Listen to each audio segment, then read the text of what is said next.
안녕하세요. 비트코인 읽어주는 남자 미스터 비트입니다. 지난 4일, 5일 이틀 연속 조금 올랐죠? 비트코인이 살짝 반등을 했는데 전형적인 V자 반등 패턴을 따르면서 이틀 연속 했었는데 오늘도 좀 새벽에 오르다가 지금 마이크를 켠 오전이 되니까 좀 내려갔어요. 약간 내려가고 있는데 그래서 어쨌든 타이밍을 좀 보고 있었는데 이때는 제가 이제 좀 놓쳤었고요. 좀 눌리고 있길래 제가 오늘 그동안 술값도 아끼고 여행비도 아끼고 한 걸로 비트코인을 좀 간만에 샀습니다. 그동안 한 달 정도 이렇게 저렇게 현금을 좀 모았었는데요. 그래서 사실 저 휴가도 안 갔습니다. 휴가도 안 가고 모은 돈 해서 비트코인 오늘 오전에 샀어요. 지금 좀 전에 샀는데 일단 오늘 뭐 차트 얘기도 좋긴 한데 한번 차트를 넘어서 뛰어넘어서 한번 그 너머에 있는 우리 비트코인 이야기를 한번 같이 나누는 그런 시간을 좀 갖도록 하겠습니다. 그래서 제가 얘기하고 싶은 건 오늘도 제가 술값도 아끼고 여행비도 아껴서 비트코인을 사야 하는 이유를 차트 너머에 있는 이야기들을 좀 여러분들과 함께 공유하는 그런 시간 갖도록 하겠습니다. 어떻게 보면은 뭐 아는 분들도 계실 텐데 저 개인적으로는 그렇습니다. 차트보다 더 중요한 지수들이 있어요. 그래서 그 부분을 사실은 제가 이제 가지고 물론 이제 차트도 보긴 했지만 눌리는 걸 보면서 제가 그 두 지수를 다시 한번 확인하면서 한 달 동안 만든 비상금으로 비트코인을 또 샀습니다. 그래서 제가 어떤 거를 근거로 해서 비트코인을 샀는지 여러분들과 함께 공유하는 그런 시간 가질 테니까요. 이거 되게 중요해요. 물론 뭐가 더 중요하다라는 건 없을 수 있지만 투자에 있어서 적어도 차트에 관심이 있다면 차트보다 더 중요히 여기고 귀히 여기면서 봐야 될 지수들이 있습니다. 그 지수들을 여러분들과 함께 공유하는 그런 시간 가질 테니까요. 구독과 좋아요 역시 항상 부탁드리고 특히 오늘 것은 마지막까지 끝까지 시청을 해주시기 바랍니다. 자, 그러면 본격적으로 시작하도록 하겠습니다. 잠깐 차트 너머에 세상 이야기를 좀 요약하도록 하겠습니다. 세상에 무슨 일이 있는지 우리 투자와 관련돼서 비트코인 투자와 관련돼서 우선 여러분들 아시는 것처럼 마이크로소프트와 아마존의 실적 발표가 있었죠. 그런데 주당 순이익과 매출 부분에 있어서 예상치보다 각각 3배 그 다음에 약 40% 정도가 웃도는 수준이 나왔어요. 그러니까 실적이 되게 좋게 나온 거죠. 이런 부분이 나오면서 AI 센터가 실제 수익을 내는구나, 돈 많이 버네 라고 하는 게 실제 데이터로 나온 거죠. 그러면서 이제 사람들이 판단을 하죠. 투자자들이 앞으로 데이터 센터 더 많이 짓겠네. 왜냐면은 마이크로소프트나 아마존이 하고 있는 게 AI 컴퓨팅의 클라우드거든요. 그러니까 다른 회사한테 뭐 예를 들면은 여러분들 많이 쓰는 챗GPT나 클로드나 이런 데다가 이 AI 데이터 센터를 임대해 주는 거예요. 그래서 이제 수익을 올리는 모델인데, 이게 생각한 것보다 실제 수익이 더 많이 났다는 거죠. 매출도 많이 났고, 이익도 많이 났고, 그래서 사람들이 그런 생각을 하는 거죠. 앞으로 데이터 센터 더 짓겠구나. 수익이 나는구나. AI 비즈니스라는 게. 이제 이 인식이 통계를 통해서, 실적을 통해서 밝혀진 거예요. 그러니까 어떻습니까? 바로, 그때 여러분들 기억하실 텐데, 한국을 포함해서 AI 반도체주가 반등을 했어요. 1차적으로는. 1차적으로 이런 반응이 나왔고, 두 번째로는 어떻게 됐냐면은, 이제 미국의 캐터필러라는 아주 유명한 건설 중장비 회사가 있는데 아주 엄청난 호실적이 나왔어요. 그러면서 사람들이 이 AI 비즈니스가 지금 이제 몰빵 경향으로 해왔는데, 이게 그냥 끝나는 게 아니라 전력이나 건설 중장비 사업에도 반등을 일으키네 라고 하는 식으로 넘어간 거죠. 그 다음에 이제 세 번째로 넘어간 게 뭡니까? 바로 어제였나요? 팔란티어 실적, 2분기 실적이 나왔는데 작년에 비해서 93%가 성장했습니다. 와, 이 클로드나 이런 거 보면서 여러 가지 AI 이렇게 발전해 나가는 걸 보면서 사람들이 소프트웨어 산업은 이제 아니다 라는 좀 어떤 소프트웨어 산업의 서사가 깨지는, 붕괴하는 그런 면이 있었는데 팔란티어를 통해서 아니다, AI 소프트웨어가 반등할 수 있다라고 하는 걸 보여주는 그런 의미가 있었고요. 이제 네 번째 반응으로는 금융, 헬스, 소비재, 그러니까 이게 AI로부터 시작해서 AI가 아닌 다른 분야로까지 퍼져나가는 그 효과가, 영향력이 퍼져나가는 그런 거를 볼 수 있었다는 거죠. 그러면서 결국에는 뭡니까? 어젠가 발표가 됐죠. PMI 수치.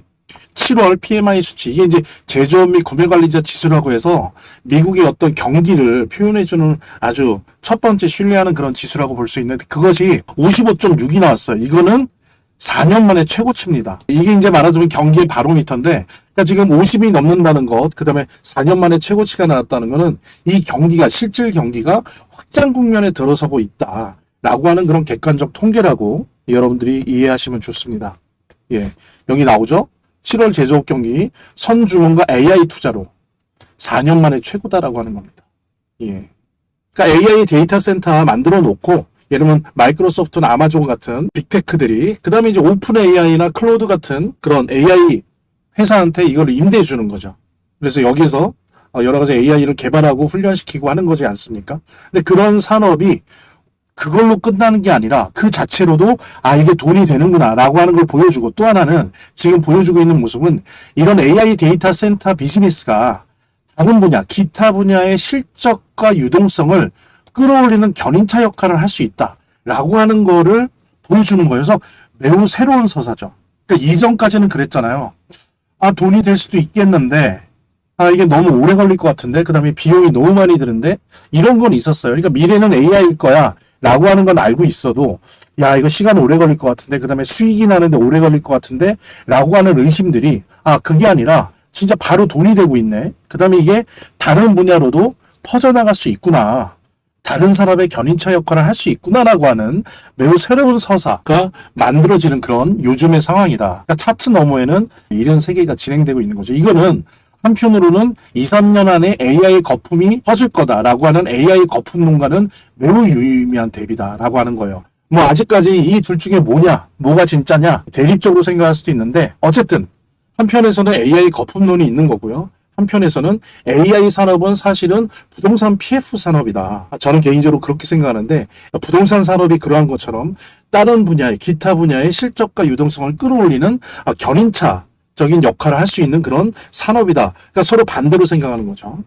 그런 의미가 있는 거고, 저 개인적으로는 사실은 저는 AI 데이터 센터 산업은 AI 산업인과 동시에 부동산 PF 산업이다라고 개인적으로 생각을 하고요. 관련된 영상도 제가 한번 찍은 적이 있는데, 어쨌든 저는 개인적으로 그렇게 생각하지만, 설사 AI 거품론 같은 경우도 저는 우리 비트코인 투자는 투자자 입장에서 나쁘지 않다라고 봐요. 왜냐하면 AI 거품이 깨지려고 하면, 지금 뭐 제가 그 영상을 어제 찍기도 했는데, 절대 미국 정부가 그냥 놔두지 않습니다. 왜냐하면 지금 미국의 공적 자금과 미국의 정부 보증이 너무 많이 들어가 있어요. 그래서 만약에 AI 거품이 꺼지잖아요. 그럼 예전처럼 회사들이 넘어가는 게 아니라 미국 정부가 넘어가요. 왜냐면 지금 투자한 돈도 6천억 달러가 넘고요. 미국 정부가 직접 간접 투자한 게. 그 다음에 보증을, 기업의 대출을 보증 쓴 것만 해도 1조 달러가 넘어요. 이건 뭐냐면 미국 정부가 매년 갚아야 될 이자 규모예요. 근데 이게 더 늘어나고 있거든요. 이렇게 봤을 때 반대편에 있는 AI 거품론과도 저는 싸우고 싶지 않아요. 왜냐면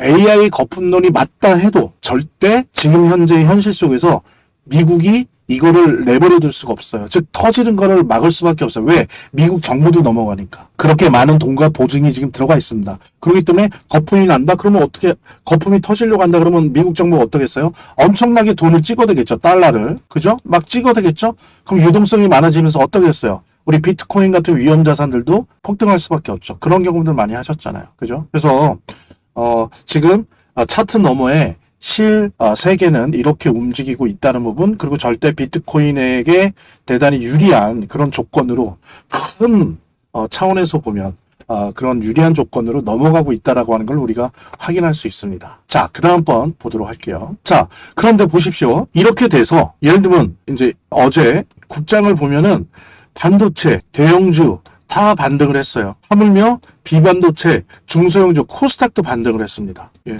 그런데 우리 비트코인은 어때요? 예, 지금 뭐 약간 반등을 하고 있지만 다른 뭐 국장이나 미국장을 봤을 때 너무 초라합니다. 좀 움직임과 동떨어져 있다라고 생각할 수밖에 없어요. 왜 잔잔한 수준이라도 비트코인에서 유동성의 물결을 느낄 수 없을까? 특히 비트코인 투자자분들 별로 기분이 좋지 않습니다. 어쩌면은 시급을 전폐하고 계시는 분들도 있을 거예요. 거의 좀 과장한다면.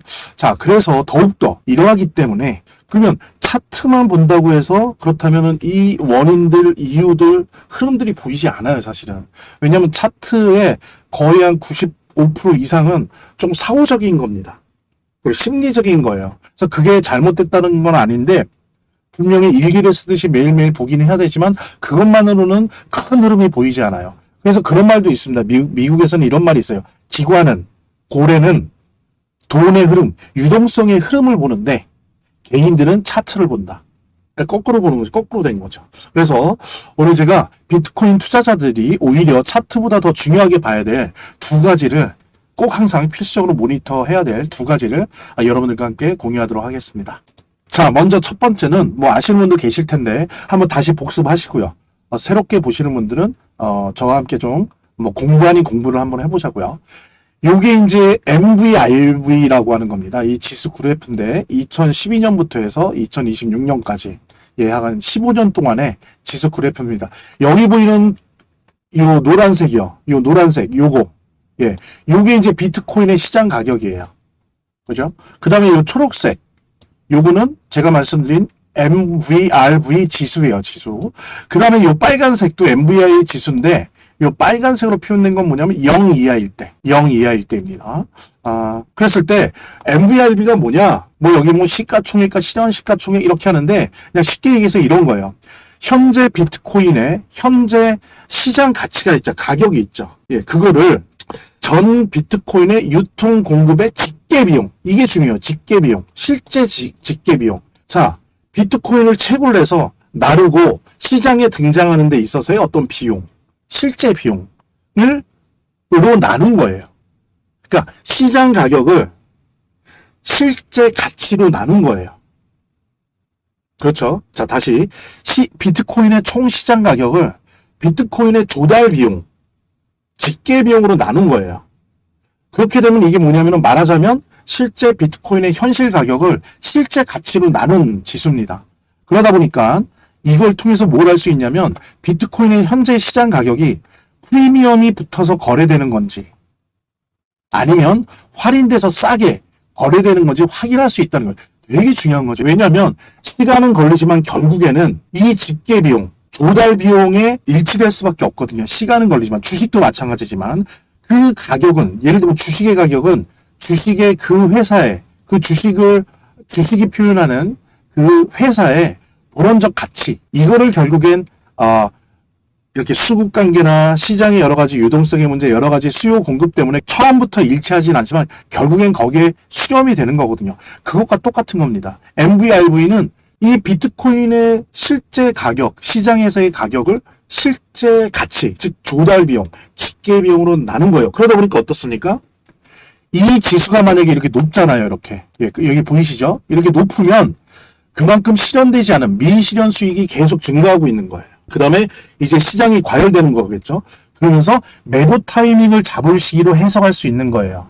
이해가 되십니까? 이해가 되죠? 왜? 시장의 가격이 직계 비용, 실제 가치, 조달 비용, 비트코인의 조달 비용, 직계 비용을 넘어서니까, 너무 많이 넘어서니까 어떻게 됐어요? 나중에 가격이 엄청 올랐다는 거죠. 프리미엄이 붙은 거예요. 그러니까는 곧 떨어질 때가 오는 거죠. 그러니까 어떻게 해야 돼요? 매도 타이밍을 잡아야 되는 거죠. 언제 팔까? 얼마에 팔까? 그리고 만약에 이 MVRV 지수가 낮으면 평균적인 보유자가 지금 손실 상태라는 거예요. 그러니까 시장 가격보다 실제 가치가 더 뭐예요? 조달 비용이나 직계 비용이 높은 거죠. 그러니까 지금 손실을 보고 있는 거예요. 이 얘기는 뭐예요? 그러니까 지금 할인되어 있다는 거죠. 싸다는 거예요. 그거는 매수 기회다라고 하는 거. 그 다음에 사이클의 저점이다라고 해석할 수 있다는 거예요. 그러니까 이걸 보고 실제로 비트코인을 언제 사야 될지, 언제 팔아야 될지를 아주 정확하게 알 수 있다는 거예요. 단 전제는 있습니다. 비트코인으로 대표되는 암호화폐 시장 자체가 아예 산업적으로 사라지지 않는 한, 산업 자체가 사라진다면 이거는 MVRV 지수는 의미가 없어요. 아예 그거는 차트는 그 전에 이미 의미가 없죠. 그러니까 비트코인을 포함한 암호화폐 시장 자체가 사라지지 않는 한, 이것이 유의미한 산업의 지표다라고 하는 전제가 있는 한은 이게 아주 정확하게 맞아왔어요. 지금까지. 여기 이렇게 오를 때 가격 오르는 거 보세요. 그러다 또 여기 오를 때 이렇게 오르죠. 그 다음에 또 여기 오를 때 올랐다가 여기 오를 때 또 오르죠. 그 다음에 여기 오르니까 떨어졌다가 비추겠다가 여기 오르니까 또 오르는 거예요. 요 상관관계가 있는 거죠. 그랬을 때 보통은 이렇게 합니다. MVRV가 여기 빨간색 보듯이 그죠? 0 이하이거나 1.1 때 지금이 이제 1.2이거든요. 이때는 매수 타이밍이라는 거예요. 내가 여유 자금만 있으면 사는 거예요. 그런데 만약에 3.0, 지금 3.0이라는 게 여기예요, 여기. 여기입니다, 여기. 여기 3.0인데 여기가 넘어가기 시작하면 이제 매도할까 말까를 판단을 해야 돼요. 언제 판단할까 이러면서 공격적인 분들은 더 올라가겠죠. 더 이득을 보려고 위험해지지만 그리고 좀 보수적인 분들은 3이 넘고 뭐 보통 이제 3.7이 제일 많던데 보니까 어쨌든 뭐 3.0이 넘어가면 고민하다가 3.5에 팔 수도 있고 3.7에 팔 수도 있어요. 어쨌든 3.0이 넘어가는 순간 알람입니다. 언제든지 팔 준비를 해야 돼요. 그죠? 그 다음에 내가 장기 투자자다 그러면 뭐 일부 팔아서 수익을 내고 그죠? 익절을 하고 그 다음에 나머지 일부는 남겨놓고 있다가 또 떨어질 때 그러니까 예를 들면 MV, RV가 0 이하이거나 뭐 1점대일 때 다시 그 익절한 돈을 가지고 다시 또 사는 거죠. 그럼 이제 더 커지는 건데 어쨌든 이 MVRV가 가장 중요한 지수예요. 이 비트코인의 전문가들이나 또 하나 주로 많이 쓰는 게 기관들이 이걸 많이 씁니다. 그러니까 기관은 차트를 봐도 제일 나중에 봐요. 예. 또 안 볼 때도 많아요. 그게 중요한 게 아니니까. 중요한 건 이겁니다. 이게 이제 말하자면 비트코인의 아주 핵심적인 수급이거든요. 현재의 가격과 조달 비용을 비교하는 거. 그래서 여러분들도 뭐 매일매일까지는 아니어도 그래도 일주일에 몇 번씩은 이 MVRV 수치를 보면서 아 시장이 지금 어떠하다. 내가 돈이 있건 없건 뭐 비트코인을 얼마나 쥐고 있건 아 내가 지금 매수해야 될지 매도해야 될지 이런 거를 판단할 수 있는 아주 가장 정확한 지구상에 존재하는 가장 정확한 지표로 여러분들이 삼으시면 된다. 그렇게 이해하시면 되겠고요. 이해되시죠? 혹시 이해 안 되시는 거 있으면 댓글에 질문 남겨주시면 제가 답변을 또 따로 드리도록 하겠습니다. 자, 그 다음 두 번째 지표를 보도록 할게요. 그 다음에 우리가 봐야 될 거는 소파 금리입니다. 소파 금리. SOFR인데 읽기를 소파라고 읽어요. 소파. 우리 뭐 마루에 있는 소파, 뭐 거실에 있는 소파 이런 식으로. 소파 금리라는 건 뭐 복잡하게들 얘기하는데 그냥 간단하게 이럴게요. 제가 만약에 미국 국채를 들고 있어요. 미국 국채를 뭐 예를 들면 1,000만 원어치, 1억 원어치 미국 국채를 들고 있는데 이거를 현금으로 만들고 싶어요. 그러면 제가 은행에 갑니다. 미국은행이죠. 미국은행에 이 국채를 미국 국채를 채권을 담보로 잡아요. 그리고 하루 동안 제가 꼭 필요한 자금으로 쓸릴 때 빌릴 때 적용되는 초단기 무위험 지표금리예요. 그러니까 제가 국채 1,000만 원을 CT은행에 맡겼다. 그리고 1,000만 원을 제가 받았어요. 돈을 1,000만 원어치 채권을 맡기고 현금 1,000만 원을 받았다. 그때 CT은행이 저한테 적용하는 이자, 제가 내야 될 이자가 바로 소파 금리입니다. 요거는 이제 말하자면 초단기 단기 자금의 금리를 의미해요.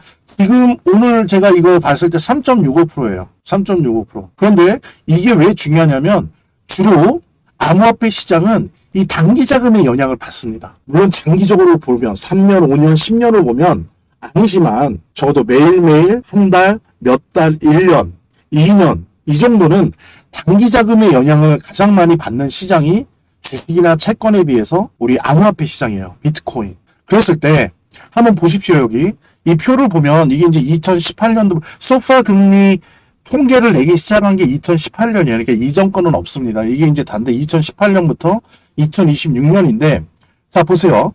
여기 보면 소파 금리가 낮을 때 비트코인이 폭등을 했어요. 여기 볼게요. 자 2018년이죠. 요만큼 이만큼 이때가 뭐예요? 이때가 비트코인이 이렇게 폭등할 때 소파 금리가 낮죠. 2%, 뭐 3% 잠깐 찍었지만 아니고 2%대요. 아주 잠깐 5%까지 내렸지만 그러다가 나중에는 0% 거의 뭐 0%에 수렴되는 그죠? 이때 비트코인이 폭등을 했습니다. 그러니까 소파 금리가 최소한 2%대 정도는 되어야지 코인 시장이 비트코인이 꿈틀한다는 거예요. 3%대다, 3%, 4%, 5%다 이러면 여간에서는 오르기가 힘들다. 그게 이제 첫 번째입니다. 그 다음에 또 하나는 뭐냐면 2014년 후반기 요때 잠깐 미니 불장이 왔었죠. 그쵸? 뭐 또 트럼프가 당선됐다 막 이러면서 예 그랬었는데 그때 보십시오. 그게 그냥 트럼프가 당선돼서 그런 것뿐만이 아니고요. 계속 이렇게 소파 금리가 올라가다가 그때 이제 처음으로 예 거의 2년 이상 만에 2년 3년 만에 소파 금리가 떨어지기 시작합니다. 이렇게 또 한 번 또 이러면서 그래도 아주 큰 폭등은 아니었지만 미니 불장이라고 얘기할 만한 그런 비트코인의 가격 상승이 있었죠. 그러니까 뭐냐면 2%대가 되어야 되고 그 다음에 또 플러스 소파 금리가 많이 떨어지면 그때 비트코인이 폭등을 맞거나 미니 불장을 맞게 된다라고 하는 거. 그랬을 때 지금 보십시오. 3.65죠. 예, 아직 때가 아니다라는 거예요. 비트코인의 때가 되질 않은 거예요. 이때는 어때요? MVRV를 보면서 MVRV가 뭐 0점 이하다, 1점대다. 그러면 매수하는 거죠. 때가 아니에요. 매수예요. 팔 때가 아니에요. 매수하는 거죠. 근데 이게 어때요? 또 한번 뚝 떨어진다. 이때 사람들이 안 사고 있다? 그럼 좀 더 살 수 있는 거예요. 그죠? 그리고 막 2%대까지 떨어진다. 그러면 그때 뭔가 올 가능성이 있어지는 거야. 그죠? 근데 시장이 아직 늦게 반응하고 있다. 아직 반응하고 있지 않다. 그럼 마지막으로 매수 기회일 수도 있는 거예요. 근데 그때조차도 MVRV 지수, 좀 전에 봤던 MVRV 지수를 보면서 판단을 해야 되는 거예요. 그러니까 이것 또한 기관들이 많이 봅니다. 기관들이. 그래서 제가 차트를 보지 말자는 거 아니에요. 일기 보듯이 차트는 봐요. 어떤 추세로 가고 있는지 보는데 진짜 중요한 거는 기관들은 차트를 안 보고도 투자한다. 근데 기관들이 꼭 확인하는 거는 비트코인의 MVRV, 그 다음에 이 소파 금리를 보고 판단을 한다는 거. 지금 매도할 때일지 매수할 때일지를 이걸 우선적으로 보고 판단을 하고 차트는 맨 나중에 보는 거죠. 보더라도. 예, 그래서 여러분들도 비트코인 투자를 성공적으로 한다라고 하면 저를 믿으시고 오히려 차트 보시기 전에 MVRV 보시고 소파 금리 보신 다음에 지금 상황이 어떤가를 지금 매수할 때인지 매도할 때인지를 일단 큰 덩어리로 어느 정도 판단을 한 다음에 그 다음에 이제 차트를 보시면 좀 더 잘 보일 수가 있죠. 그래서 좀 더 정확해질 수 있는 거죠. 그리고 실제로 차트를 안 봐도 이것만 해도 절대 잃지 않고 따요. 예, 저도 실제로 그런 경험이고 그런 경험을 하고 있기 때문에 그래서 여러분들도 일단 첫 번째 제가 말씀드린 이 두 가지 지표 꼭 비트코인을 가지고 계신다면 그 다음에 혹은 비트코인을 앞으로 투자하려고 하시는 분이라고 한다면 이 두 가지 지표 반드시 항상 몸에 지니고 다니면서 매일매일 보시길 바라고요. 그러면은 절대 잃는 법이 없으실 겁니다. 제가 자신 있게 말씀드리고요. 자, 저 미스터 비트 그래도 꽤 긴 시간 이렇게 영상 시청해 주셔서 감사하고요. 절대 여기까지 특히 보셨다면 구독과 좋아요, 알림 설정 꼭 부탁드리고 그다음에 다음 영상까지 기다리시면서 저희 미스터 비트의 비트코인에 대한 분석, 관점 항상 지켜봐 주시기 바랍니다. 자, 오늘도 오랜 시간 시청해 주셔서 감사합니다. 미스터 비트였습니다.